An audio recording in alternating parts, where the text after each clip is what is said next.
10 laps to go. Well, good advice comes from all corners. I bet Sterling would agree.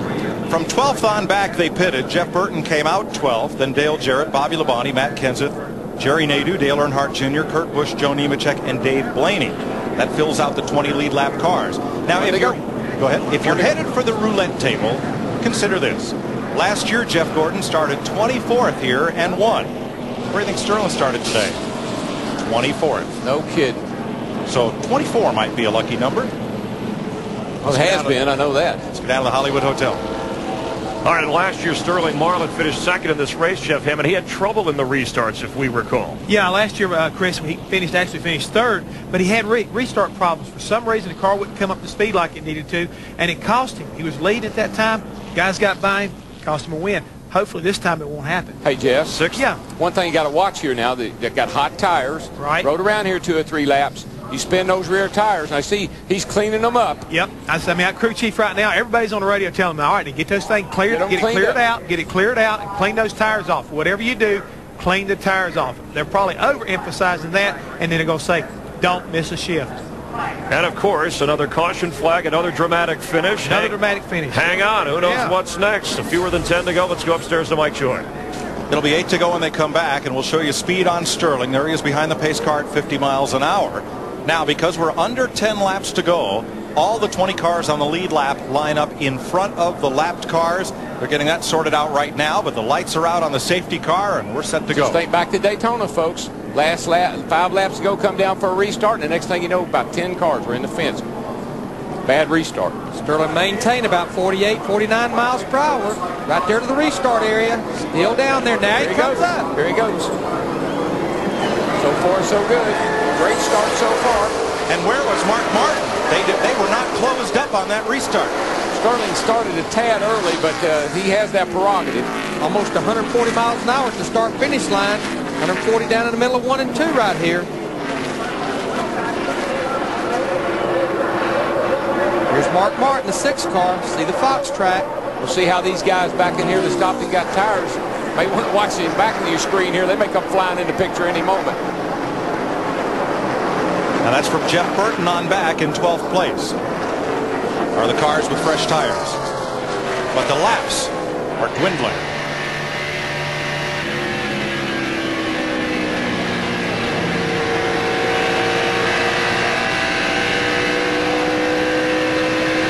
No lap cars will be a factor since we only have about 7 laps to go. Clear sailing right now for Sterling Marlin. Has about a half a second lead on Jeremy Mayfield. And Larry, you have to think back to the call that NASCAR made. They called a penalty on Marlin for being too fast down pit road after he got sideways entering the pit. But because they were unable to enforce the penalty at the time during the stop, they waved it off. No call. And that's when it's supposed to be enforced, is when you're sitting in your pit box and the pit stop is complete, the crew members have stopped their work. That's when they impose the 15-second penalty. So it was a good call, we all agree, but it may provoke some controversy post-race. Basically, I look at this getting spun out and losing all that time as almost a self-inflicted penalty. Speeds at the line. And if you're a Sterling Marlin fan, you say, well, they owe us one. You know, last couple of weeks, maybe they feel like they owe. Fans will think they owe him one. Actually, the fastest speed was Jeff Burton in the 99 car. That's those fresh tires. Problem is, he's over 4 seconds behind Sterling Marlin. He's only gained 1 spot, and Jeff Gordon may be off the pace, the Winston Cup champ. Yeah, watching him right a minute ago, Mike, all of a sudden he fell like a rock. I don't know what his problem was, but he got caught up in traffic, and he lost about 5 spots in the last 2 laps.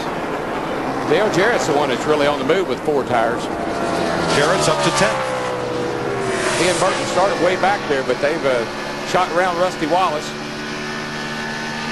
They were really scrambling on that 88 car yesterday in the 2 practice sessions. They were changing springs, shocks, sway bars, just really scrambling. And it looked like they've hit it pretty close. They just started so far back. And there, when you start that far back in professional land, even in a 400-mile race, it's hard to get there. You're always fighting track position. You've got to gamble. You got to do so. You got to take 2 tires. Got to stay out on the caution. A lot of things you got to do when you don't have a car up front. 3 laps to go, Sterling Marlin.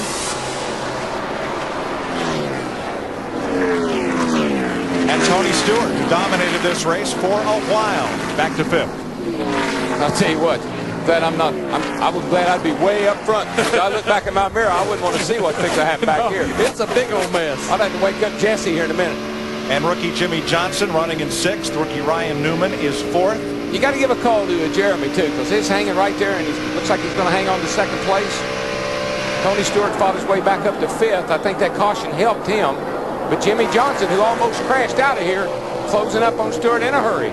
It's a battle for 7th right here. Remember, Dale Jarrett has those 4 fresh tires. Bill Elliott stayed out. Makes a big difference. It's deep into a run. That's the other great thing about watching Winston Cup racing. They fight just as hard for 7th, Darrell, as they do for the lead. It's all about points. Take away points, everything's different. But it's all about that 5, 6, 7, 8, whatever points. Right now, Sterling Marlin saying it's all about me. Yeah, that's right. All right, you're White flag. He wishes he had an orange spoiler on the back of that car. 97, he's about to blow up. Talking about Kurt Busch, who is way off the pace, but will finish this race after having a great day. Here is Marlin. 8th at Daytona, 2nd at Rockingham, looking for his 9th Winston Cup win, all on super speedways. And another win for Dodge. And the most consistent car the second half of the season last year and starting off that way again this year. It's got to be a thrill to be driving that thing right now. Sterling Marlin brings the Coors Light Dodge across the line for his 9th Winston Cup victory. Man, there was 3 good ones going there. There goes, man, they were going across here 4 wide. That was a battle for 7th. Dale Jarrett finished at 7th.